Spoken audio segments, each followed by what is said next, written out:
we are going to have some poems. Some poems have been written about 2018 and how God carried us through the challenges all the way up to this point. So those who have poems, can you come up and line up next to me here, please?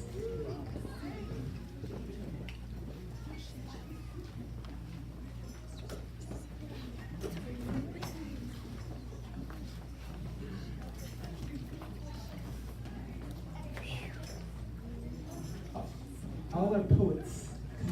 All of our poets.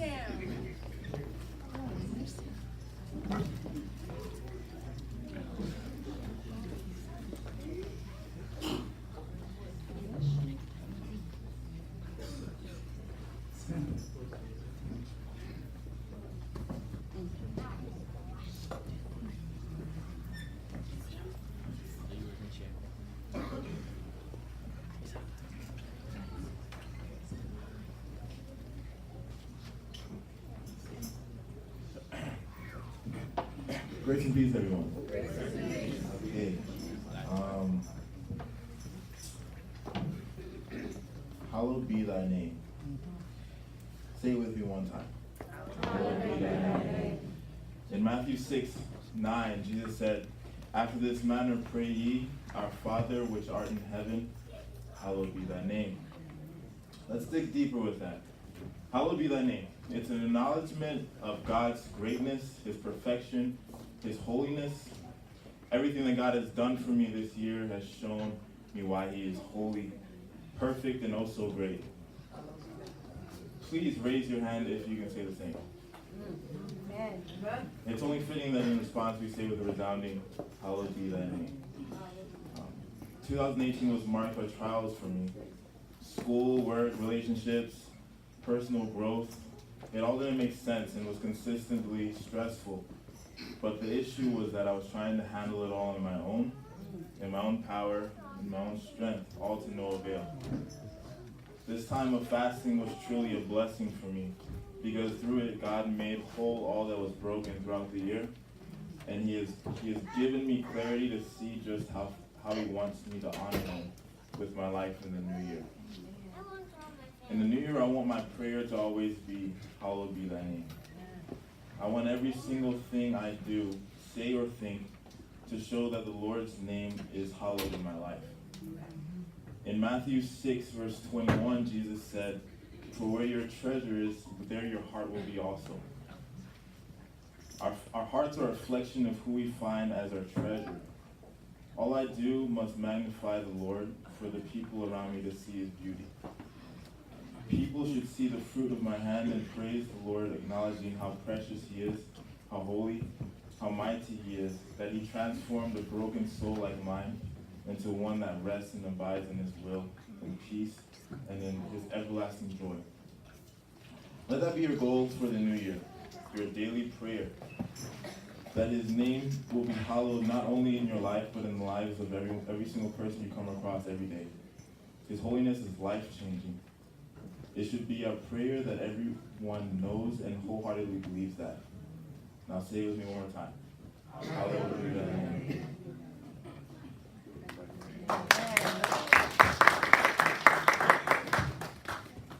Okay, so the theme for this poem was looking at 2018 through the eyes of Christ.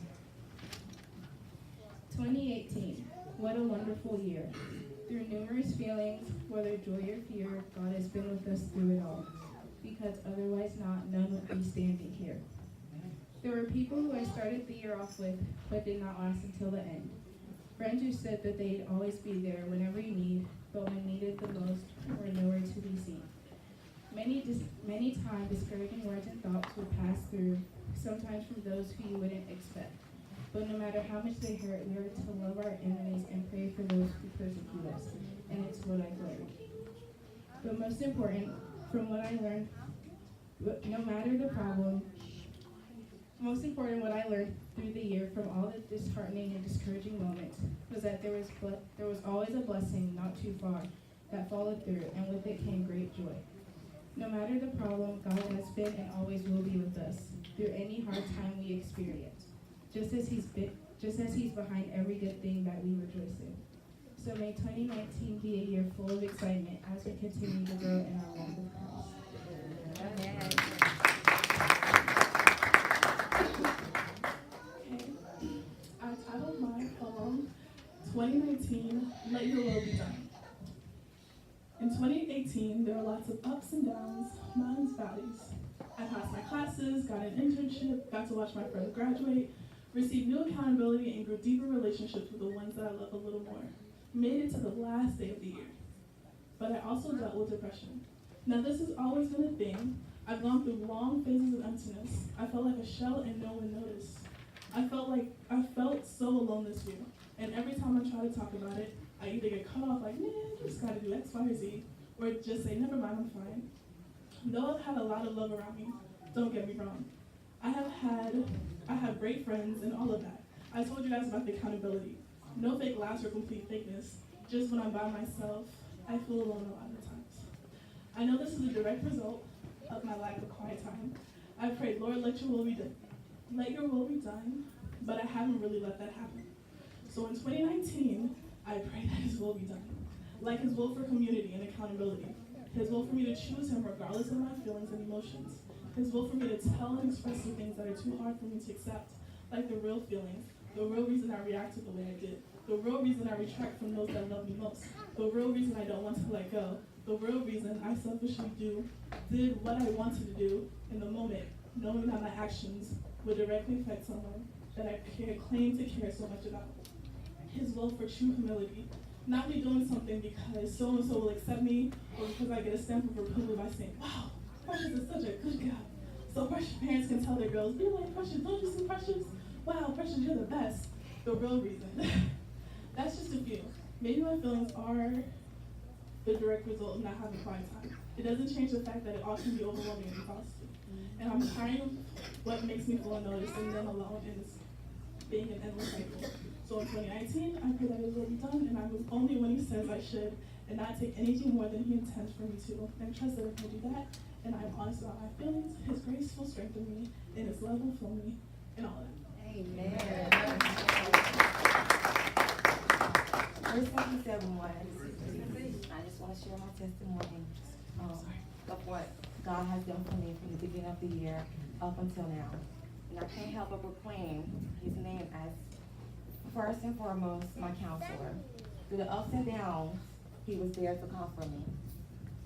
H as my healer, as he soothed me with the balm of Galilee. R as my restorer, renewing my strength as the days goes by. I as my intercessor, with whom I can approach his throne of grace with confidence. S as my shepherd. What a relief it is to have a God who laid down his life for me. T as my teacher. Though I may not know it all, I can put my trust in his teachings. And all of these are confirmed in his word, as they lit my path as a lamp at my feet. Amen.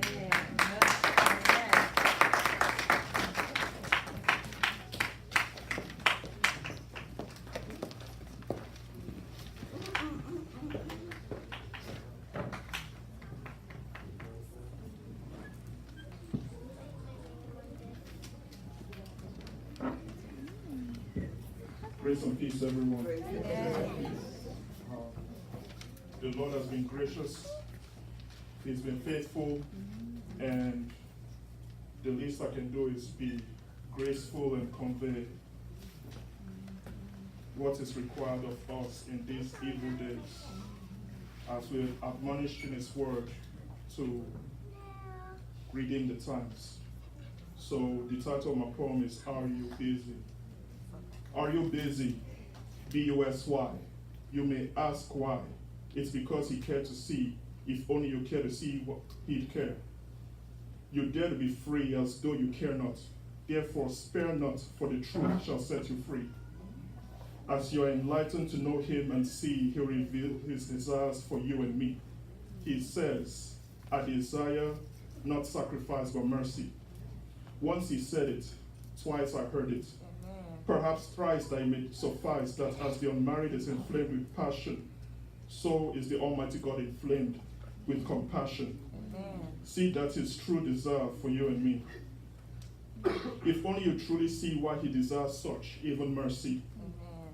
you'd cling to see why he came to set you free. Therefore continue in his word that you may be known by him.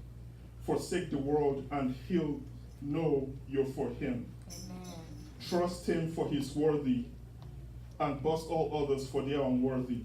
Lose all but gain Christ, the anointed one who paid your price, Amen. which was so dear because that's what you are to him. That his love may be clearly known as he sincerely knows those who are his. Lastly, why are you still busy? B-U-S-Y, you may ask, why not?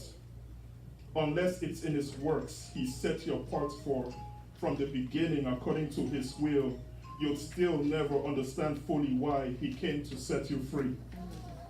This is a warning and yet a plea that you'd escape the vice and grip and run free. To do what you were truly made and set free to do, worship the Lord God and truly serve him, or end up choked up and broke like a joke because you failed to believe and be set free from being under Satan's yoke. Yes, you've been set free in order to know you're to work. W-O-R-K. Worship and order brings redemption from the king. Worship and order brings reconciliation to the king. Worship and order brings restoration through the king. Otherwise, you'll be under Satan's yoke.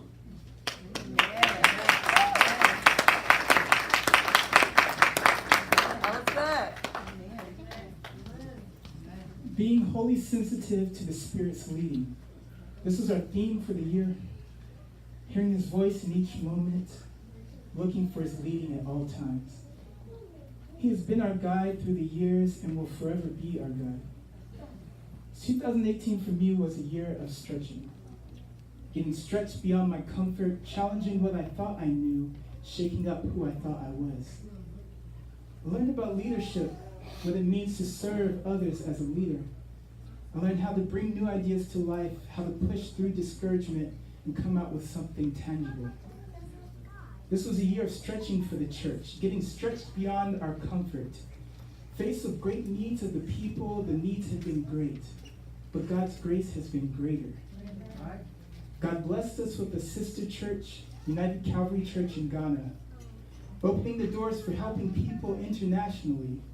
Visiting Ghana in September, we saw many needs, like Martha with a brain tumor and crippled Sister Faustina.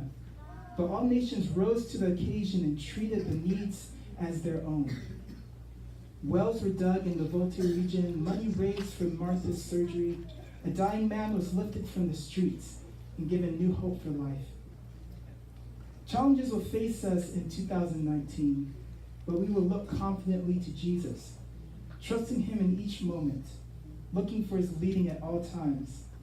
We will weather the storms with grace. We will love more than we did in 2018. We will pour ourselves out for our neighbor. We will treat others' troubles as our own. Jesus is all we need in 2019. Let us all rest our hope on him alone. Amen.